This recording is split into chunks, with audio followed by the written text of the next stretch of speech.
elecciones del Frente. 3 candidatos y 3 opciones con matices o con diferencias. Bueno, a ver, en todo caso serán con matices. Yo creo que cuando uno tiene que elegir entre compañeros, cuando uno elige a un compañero, una compañera, porque destaca sus virtudes, porque entiende que para determinado momento histórico, en determinada coyuntura, es la persona ideal para poder conducir el Frente Amplio, no está hablando mal de los otros compañeros, que tienen sus virtudes también y que tienen sus capacidades. Lo que pasa es que en cada momento uno tiene que elegir a los compañeros que entiende que en ese momento en particular pueden dar un aporte importante que juega en sintonía con determinado proyecto de futuro, ¿no? Entonces, ¿cómo arrancamos a pensar nosotros todo este proceso de lo de la 609? Bueno, empezamos discutiendo de que la interna del Frente Amplio no podía ser utilizada en el marco, digamos, de una disputa sectorial. Había mucha cosa en juego, el Frente Amplio había perdido las elecciones, había mucho por qué pensar. Después de grandes transformaciones en el país, también de algunos errores, porque el Frente Amplio no fue perfecto, había un conjunto de ciudadanos que nos había prestado el voto en su momento y que ahora decidía votar otra opción. Entonces hay que pensar, cuando esas cosas suceden, uno tiene que analizar en realidad qué es lo que sucedió, qué pasó. Hay un conjunto de demandas que había en la sociedad y que nosotros no fuimos capaces de recogerlas para transformarlas en una propuesta política. Porque la gente vota por opciones en términos de los problemas que tiene y en términos de los anhelos que tiene. Cuando uno pone una lista, atrás de eso pone sueños, anhelos, los problemas que hoy tiene, las posibilidades de resolverlo. Y los partidos políticos tienen que representar ese conjunto de sueños, anhelos y transformarlos en política pública. Naturalmente el Frente hay cosas que no logró captar de la sociedad. Y eso es porque el Frente, en definitiva, tuvo un proceso en el cual creo yo que perdió algunas conexiones, algunos puentes con algunos sectores sociales y no logramos comprender, en definitiva, e integrar su visión, sus preocupaciones a nuestra propuesta política. Entonces dijimos, la interna del Frente Amplio no es cualquier interna, necesitamos una conducción fuerte, necesitamos centralidad política. Los gobiernos muchas veces llevan a que los partidos pierden incidencia, porque todo se resuelve a nivel del Poder Ejecutivo, y eso reduce mucho la mirada en cuanto a la propuesta, ¿no? Porque el Poder Ejecutivo tiene que resolver los problemas del día a día. No tiene tiempo para pensar en el futuro. Quien debe pensar en el futuro desde el día a día es la fuerza política. Entonces nosotros dijimos, bueno, ahí hay que hacer un enorme esfuerzo entonces para que alguien que pueda darle centralidad, que le pueda dar conducción, que pueda tener la cintura suficiente como para tejer acuerdos en la interna Frente Amplista, ¿no? Y que se vuelva un lugar mucho más habitable para los jóvenes, un lugar más habitable para las mujeres, un lugar más habitable para la cultura, para la academia, para las distintas expresiones sociales. Y bueno, en ese contexto nos parecía que quien podía cumplir con esa función es Fernando Pereira, porque ha demostrado su capacidad de diálogo, porque ha demostrado la firmeza de sus convicciones, porque tiene ese diálogo permanente con distintos actores de la sociedad, lo demostró siendo presidente del PCNT, teniendo un excelente diálogo con las cámaras empresariales, teniendo un excelente diálogo con todos los partidos políticos, porque lo vemos un hombre además con muchas capacidades de articulación, de negociación, que es, en este momento es lo que precisamos, ¿no? Naturalmente Gonzalo y Ivonne tienen sus características, pero a nosotros nos parece que estas virtudes de Fernando es lo que necesita hoy el Frente Amplio para conducir. Y si eso lo extraponemos, lo bajamos a tierra a nivel local, es que estamos impulsando a Diana también, con otros compañeros que se presentan, otras candidaturas también de compañeras, naturalmente, pero me parece que es muy importante la integración en la conducción del Frente Amplio de gente con cabeza abierta, compañeros que, por supuesto, reconozcan la fortaleza, reconozcan las virtudes de la estructura del Frente Amplio, pero que piensen desde afuera de la estructura del Frente Amplio. Alejandro, Sí. Durante muchos años Ivonne se identificó con el MPP.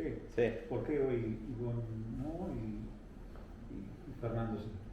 Bueno, bien, primero, Ivonne Pasada es una compañera que militó muchos años en la 609, en el MPP, y que ya se alejó de la 609 de hace tiempo, no de ahora.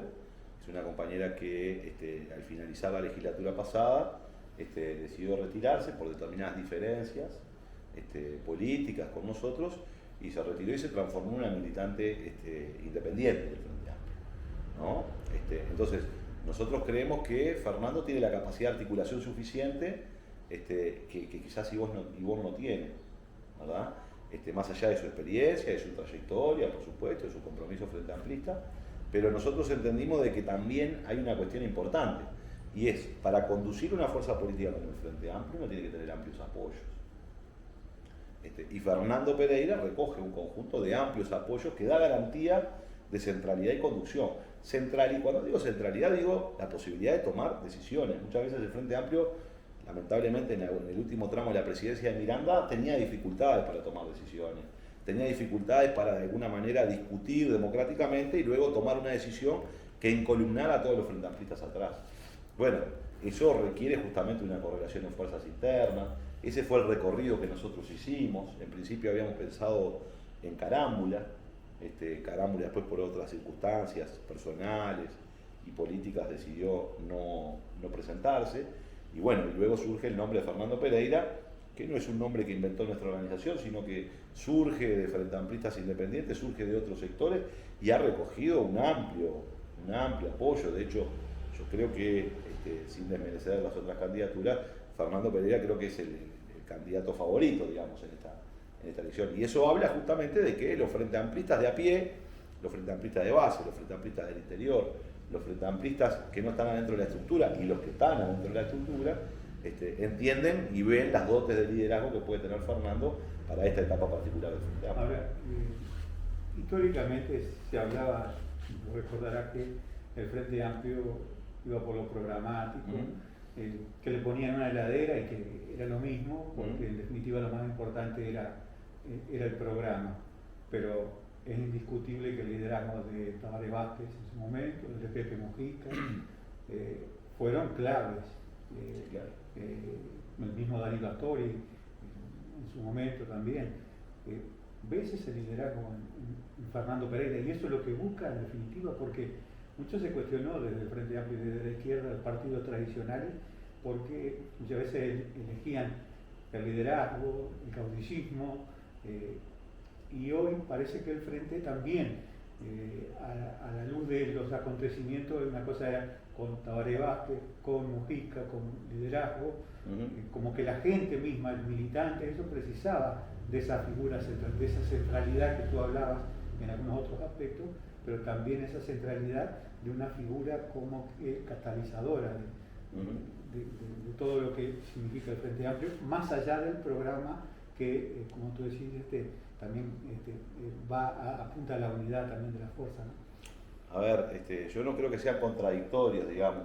Creo que nosotros tenemos una consigna, por ejemplo, que dice con razón y corazón. Yo creo que la política es razón, son ideas, son propuestas, pero también son sentimientos, son corazón, son representaciones.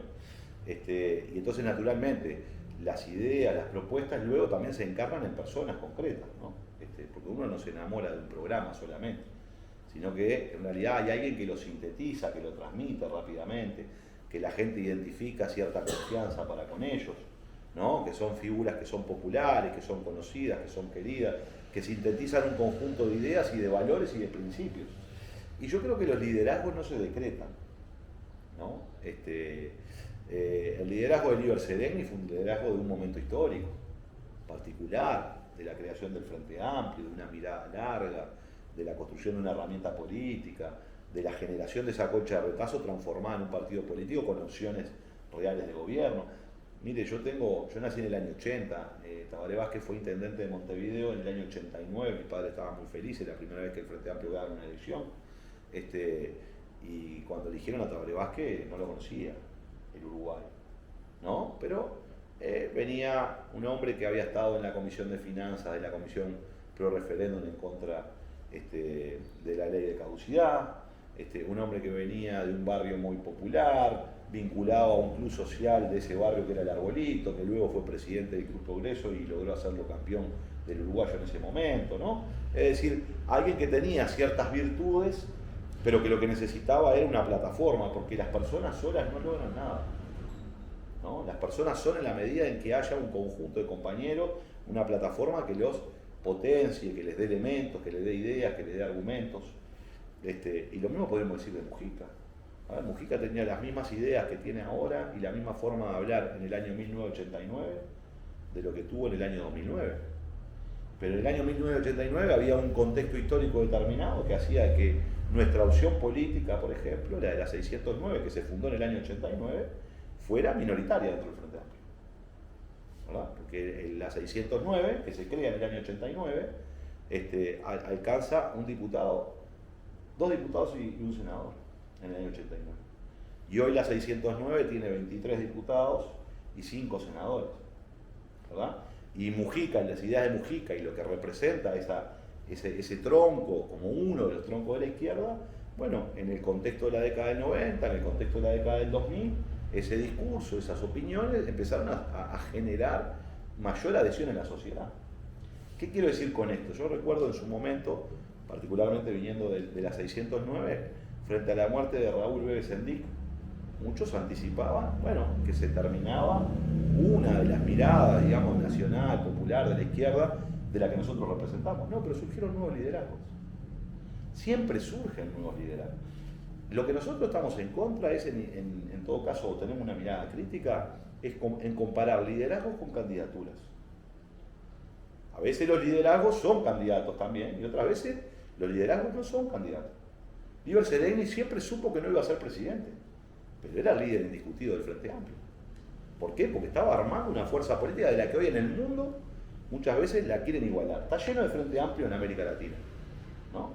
¿Por qué? Porque es una cuestión inédita, se ha conformado una herramienta distinta. Esa es la única parte del mundo donde los socialdemócratas, de alguna manera, los socialcristianos están adentro del mismo partido político que los comunistas. Y bueno, y eso se da porque el Frente Amplio es mucho más que el PDC y mucho más que el Partido Comunista, sino que es un conglomerado de sectores de izquierda y progresistas que construyen un programa que los unifica.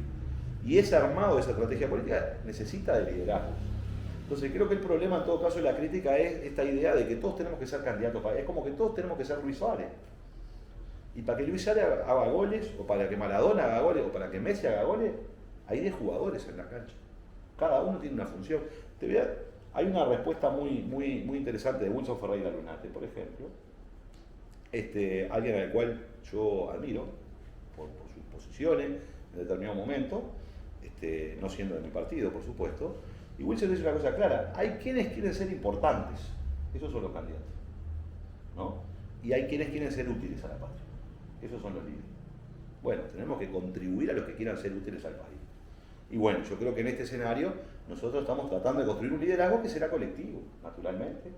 ¿Por qué? Bueno, esas figuras tan emblemáticas que fueron presidentes de la República, que concitaron mucha adhesión, naturalmente la biología nos obliga a ir generando renovaciones.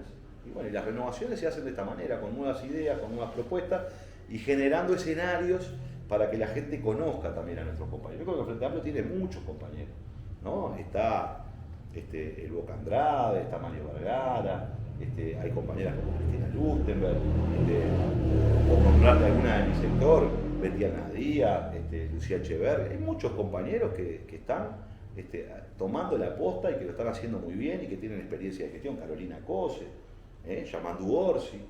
Bueno, me parece que el Frente tiene muchas figuras, lo que tiene que hacer es mostrarlas y no preocuparse por esa lógica de pensar mucho en candidaturas, en cómo hago yo para que mi candidato, el que me parece a mí que es mejor, tenga mejores condiciones para competir, codeando a los otros. Bueno, yo creo que eso es lo que está mal, ¿no? Porque en definitiva, los candidatos y los liderazgos no lo deciden los dirigentes, lo decide la gente. Si la gente les cree, si la gente confía en ellos, si la gente cree en ellos, que son capaces de poder conducir y de ser, en definitiva, honestos en lo que están planteando. Bueno, esa es la tarea. Entonces, por decreto no se puede hacer.